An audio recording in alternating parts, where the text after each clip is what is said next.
evening, Presidents. In this debate, we will determine which side has shown greater progress, the Global South or the West.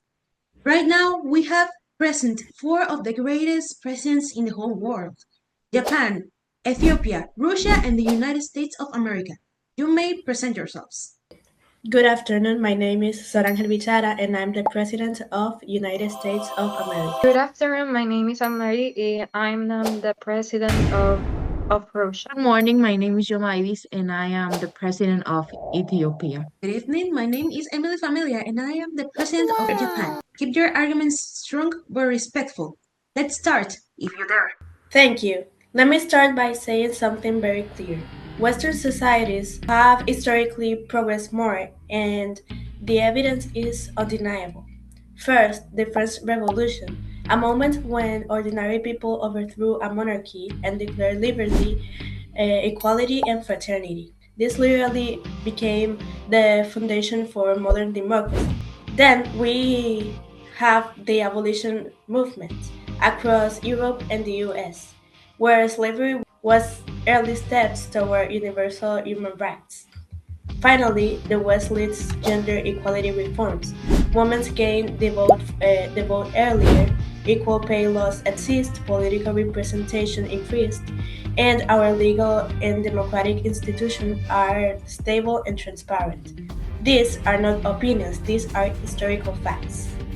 Let's not pretend otherwise. And you can compare centuries of institutional development with a few decades of reform elsewhere.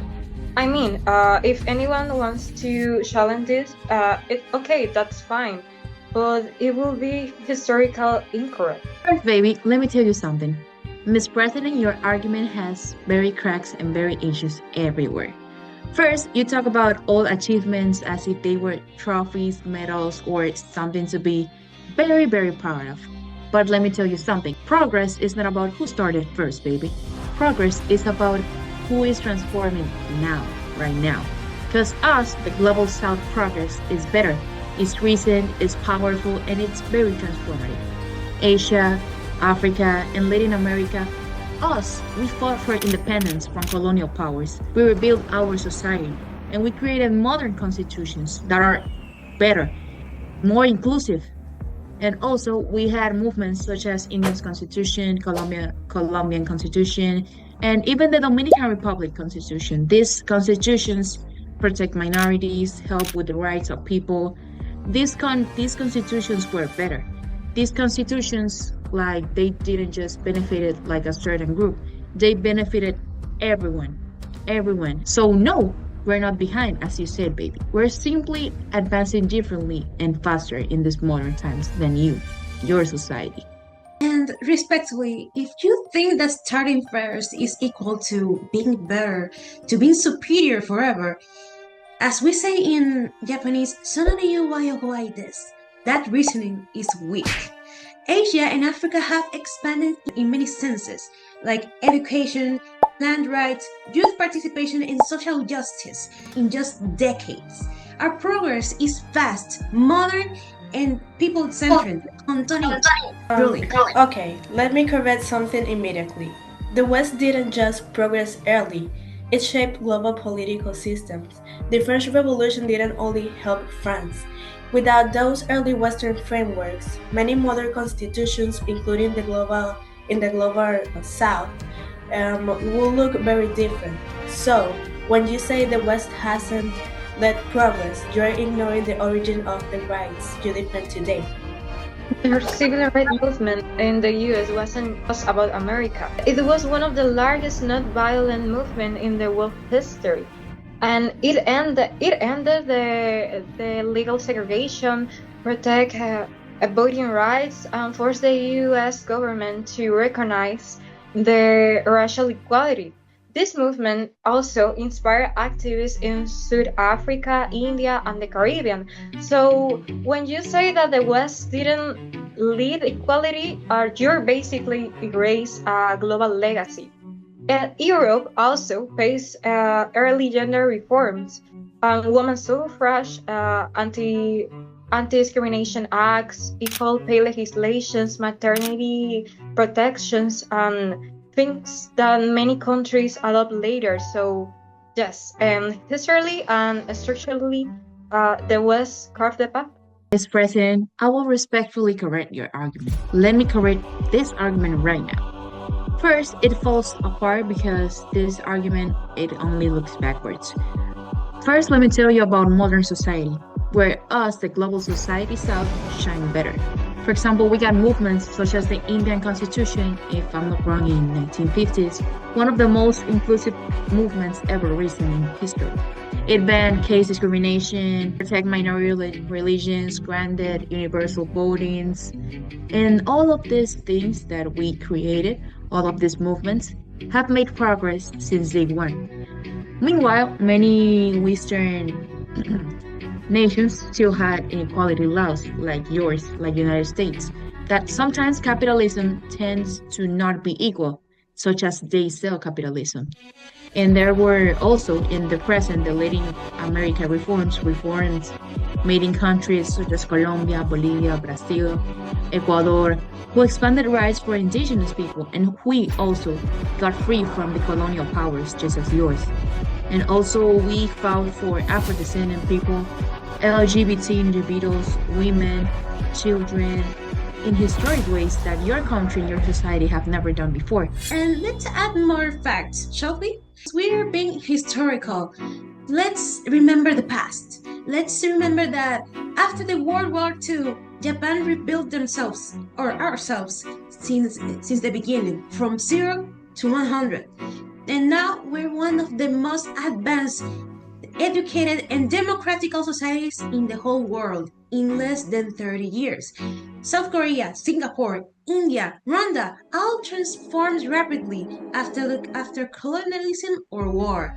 The West took centuries to look something near us, and we're redefining what progress looked like. Do you understand that? Additionally, I'd like to say that as you may know, the whole world looks forward how education, how Asia, not only Japan, how the whole Asians educate themselves, how we manage schools, how we manage education in general. And also, as you also may know, your Western citizens enjoy anime and manga very, very much. And guess where that came from? Let's talk about recent achievements. The West has legal recognition of LGBTQ plus rights, same-sex marriage, gender identity laws, and anti-hate crime legislation, rights that still face resistance in many regions. So no, we are not outdated. And strong institutions matters, and independent courts, rule of law, stable democracies. Not every region has that consistency.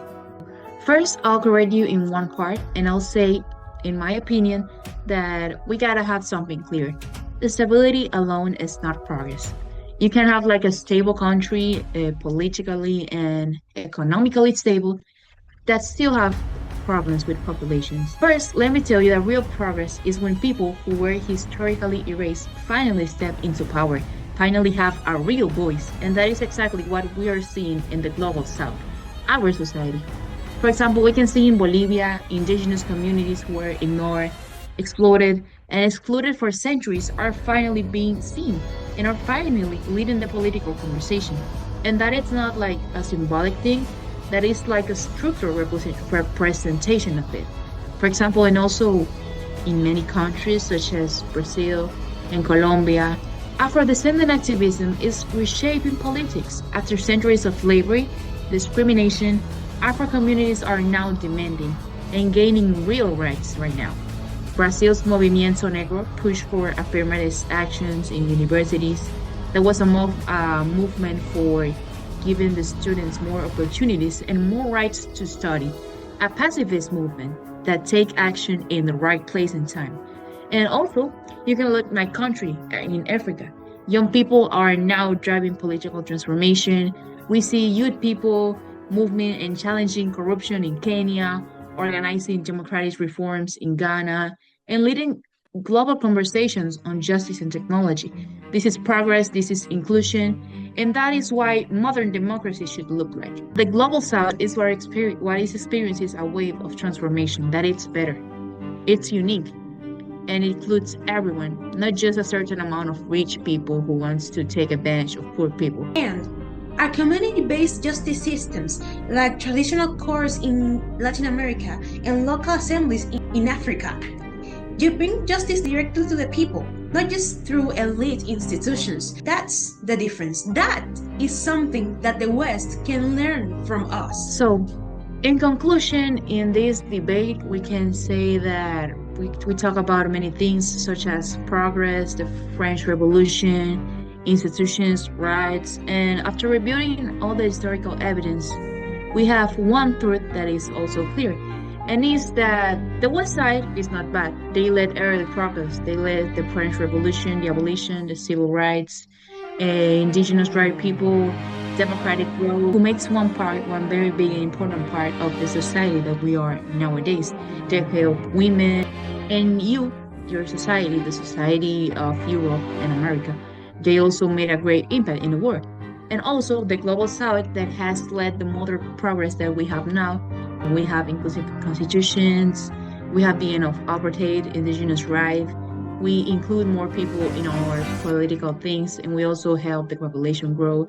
So we can learn that this debate shows us something very important, and is that sometimes our progress is not like a timeline, but like it's a short journey. Like everyone puts like a seed of progress for the big plans or the big society to grow better. And the West offered like the blueprint, and us, the global South, what we did is that we took you as an inspiration and we expanded our ideas. So thank you for seeing this debate. We hope you like it and we hope you enjoy it. Teacher Angie, and goodbye.